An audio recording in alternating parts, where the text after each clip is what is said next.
have for women as far as books that they can read to help them out in this season? One is called The Subtle Power of Spiritual Abuse.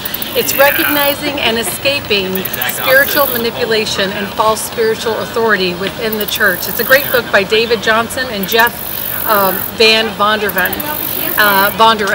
And I started reading this book. A friend had suggested it to me, and I found it very interesting that so many of us at some point or other in our lifetime, especially the longer you've been in church, and in some of the churches of spiritual abuse that occurs within the church, within denominations and even healthy churches.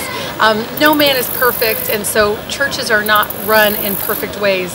But it really does lead a lot of people to a place where they reject their faith, or it also leads them to places of things like depression. A lot of people, a lot of Christians struggle with depression. A lot of us struggle at times confronting authorities within our church because we feel like, who are we? We're just lay people, or we're just average people. We are not pastors. If anybody's struggling within their church, or feeling like every time I go to the pastor and I want to share a real heart concern, it's kind of, I feel rejected by that, or they don't want to listen to me. Or else I'm just feeling like I'm struggling with God and my perception of God is off. And a lot of times that goes back to spiritual abuse within the church. So I just really want to recommend these books so that we can move forward and attain the things that God has for us and not be held back by the standard that men or women place on us in churches and places of authority. The other book is by Leslie Bernick, and I had the chance to meet Leslie at a women's conference that I was at over the summer, and she has a wonderful book called Defeating Depression, Real Hope for Life-Changing Wholeness. And as I've read through this book, I've really understood that I have experienced many bouts of depression in my life.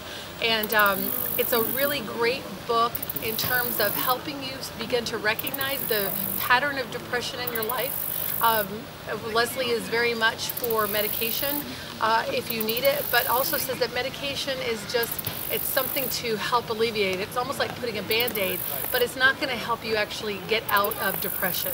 And so I really want to encourage you, if you are struggling in this season with depression, or you know of somebody struggling with depression, this is a great book. And again, as I started reading it, we're on vacation here, I was like, Dina, this is me. Like, I can see a lot of the signs and the symptoms of depression in my own life during different times and seasons. So we really want to recommend and encourage you to read these two books. Put them in your library. Let me know you want to borrow them if you're in the area, and I'll get them to you. Thanks so much.